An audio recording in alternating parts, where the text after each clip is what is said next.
नमस्कार दोस्तों, welcome to trading yogis. आज हम बात करने वाले हैं ओला इलेक्ट्रिक की, जिसको काफ़ी ज़्यादा ही लोगों ने पसंद नहीं करा है। आज इसके रिजल्ट आ चुके हैं और इसके अनाउंस हो चुके हैं रिजल्ट। और हम बात करेंगे इसकी अगर थोड़े से नंबर्स की, तो ये सिक्वेंशियली इंप्रूव हुआ है, बट ईयर ऑन ईयर काफ़ी ज़्यादा ही डिक्लाइन हुआ है रेवेन्यू में। चलिए चलते हैं, सिंपल लैंग्वेज में समझते हैं कि इसका परफॉर्मेंस कैसा रहा, इसका टेक्निकल चार्ट कैसा रहा। हम सारी चीज़ें वीडियो में बात करने वाले हैं। एंड जितने भी नए लोग आए इस चैनल पर, वो चैनल को सब्सक्राइब कर लें एंड वीडियो को लाइक कर लें, क्योंकि हम ऐसे ही नए नए वीडियोस आपके लिए लाते रहेंगे और ऐसे ही हम स्टॉक मार्केट की न्यूज़ के सारे वीडियो इस चैनल पे लाते रहेंगे। चलते हैं स्क्रीन पे और बात करते हैं इसके रेवेन्यू की सबसे पहले। Q1 में ओला इलेक्ट्रिक का रेवेन्यू रहा 455 करोड़ रुपए। अगर मैं पिछले बार से इसकी बात करता हूँ तो पिछले बार रेवेन्यू था 265 करोड़। मतलब सिक्वेंशियली रेवेन्यू में लगभग 72% की ग्रोथ हुई है। पर अगर मैं बात करता हूँ ईयर ऑन ईयर बेसिस पे, तो लास्ट ईयर इसका रेवेन्यू था 828 करोड़। यानी ईयर ऑन ईयर बेसिस पे 45% की डिक्लाइन हुई है। तो ये सिर्फ एक क्वार्टर के हिसाब से रिकवरी तो दिखा रहा है, पर ओवरऑल अगर मैं बात करता हूँ ईयर ऑन ईयर, तो थोड़ा सा प्रेशर में तो है। इसके बाद अगर मैं बात करूँ तो टोटल इनकम की, तो टोटल इनकम इस बार रही इनकी 484 करोड़ रुपए। पिछले बार थी 304 करोड़ रुपए। तो क्वार्टर ऑन क्वार्टर 59% का इंप्रूवमेंट दिखा रहा है। लेकिन अगर मैं फिर से बात करता हूँ ईयर ऑन ईयर बेसिस पे, तो पिछले बार थी इनकी 896 करोड़, जो कि 46% की डिक्लाइन है ईयर ऑन ईयर बेसिस पे। सिक्वेंशियल रिकवरी स्ट्रांग है, but year on year growth तो काफी नेगेटिव है। एक्सपेंस में बात करते हैं तो Q1 में इसका एक्सपेंस रहा 620 करोड़ रुपए। पिछले बार था 546 करोड़ रुपए। यानी एक्सपो लाइक सिक्वेंशियल एक्सपेंसेस भी इंक्रीज हो रहे हैं 14% के हिसाब से। लेकिन अगर मैं पिछले बार की बात करता हूँ तो 1000 करोड़ रुपए था, जिसकी वजह से अगर मैं देखूँ तो भाई 42% रिड्यूस तो हुआ है इनका एक्सपेंसेस। ईयर ऑन ईयर तो थोड़ा सा रिड्यूस हुआ है, तो इसके लिए काफ़ी अच्छी बात है। इसके अलावा एम्प्लॉय बेनिफिट्स एक्सपेंसिव 48 करोड़ रहा और अदर भी 225 करोड़ रहे। लॉस में इम्प्रूवमेंट, अगर मैं पिछले बार की बात करता हूँ तो भाई पिछले बार था इनका 500 करोड़ रुपए, इस बार इनका था 336 करोड़ का लॉस बुक करा है इन लोग ने।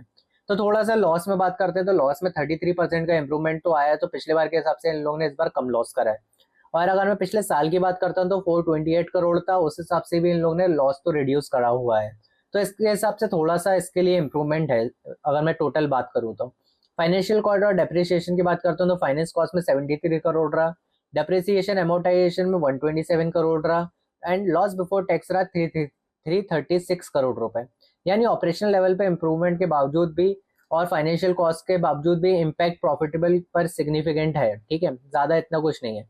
अगर मैं ईपीएस की बात करता हूँ तो -0.75, डायलूटेड ईपीएस भी बात करता हूँ तो -0.75। सर ईपीएस में भी भाई डिक्लाइन ही है, ऐसा कुछ बड़ा इनका पॉजिटिव में नहीं जा रहे, क्योंकि ईपीएस में ऑलरेडी ये कंपनी लॉस में चल रही है, तो ईपीएस भी नेगेटिव में होना बंद। अगर मैं पॉजिटिव पॉइंट्स की बात करता हूँ तो रेवेन्यू क्वार्टर के बेसिस पे 72% इंक्रीज हुआ है, टोटल इनकम सिक्वेंशियली बढ़ी है 59%। लॉस कम हुआ है जो कि 336 करोड़ हो गया पिछले बार 500 करोड़ के हिसाब से। टोटल एक्सपेंस भी year on year significantly reduce हुआ है। अगर मैं कंसर्न की बात करता हूँ तो ईयर ऑन ईयर बेसिस पे भाई 828 करोड़ का रेवेन्यू गिरकर 455 करोड़ हो गया है। तो अप्रोक्सीमेटली भाई 45% की डिक्लाइन है। दूसरा कंसर्न ये है कि 336 करोड़ रुपए का क्वार्टरली लॉस इनने बुक करा हुआ है, एंड ईपीएस भी नेगेटिव में दिखा रहा है। ये सारी चीजें थी, इसमें पॉजिटिव पॉइंट्स भी थे, नेगेटिव पॉइंट्स भी थे। डिक्लाइन ईयर ऑन ईयर काफी ज्यादा ही हुआ है। और अगर मैं इंप्रूवमेंट की बात करूँ तो क्वार्टरली क्वार्टर थोड़ा इनका सेटलमेंट हो रहा है इस बार के हिसाब से। यही था ओला इलेक्ट्रिक का फंडामेंटल एनालिसिस। अब हम चलते हैं चार्ट पे और इसका करते हैं टेक्निकल एनालिसिस। हम आ गए अपनी स्क्रीन पे और हम देखते हैं ओला इलेक्ट्रिक का। अगर मैं हाई की बात करता हूँ तो ओला इलेक्ट्रिक का हाई अभी तक का है 158 रुपीज, जो कि जब स्टार्ट हुआ था, ये जिस दिन लिस्ट हुआ था उसके बाद इसने हाई मारा था 158 का। एंड अगर अभी मैं बात करता हूँ तो ये उस साल से अभी तक के हिसाब से भाई पूरा ही लॉस में चल रहा है। अभी तक एक भी बार इसने हाई को टच भी नहीं करा है, ना 50% के हिसाब से उसने ग्रोथ दिखाई है। ये अभी भी डिक्लाइन में चल रहा है। और अगर मैं बेस की बात करता हूँ तो इसका लोएस्ट की बात करता हूँ तो लोएस्ट इसका है 22 रुपए के आसपास, एंड अभी स्टॉक ट्रेड कर रहा है 40 रुपए के आसपास।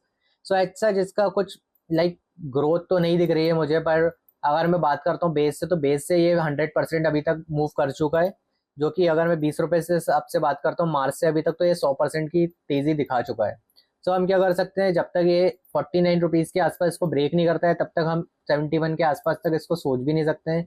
और अगर ये लोअर साइड पे फिर से ब्रेक करना स्टार्ट करता है, जो कि 37 को, तो हमें फिर से एक डाउन ट्रेंड देखने मिल सकता है, जो कि 33 रुपीज के आसपास आने के चांसेस बन सकते हैं।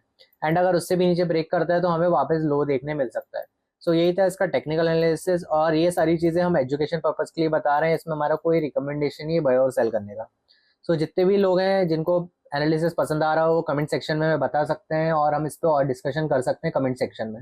सो यही था दोस्तों आज का वीडियो ऑन ओला इलेक्ट्रिक। मिलते हैं किसी और नई वीडियो में। धन्यवाद।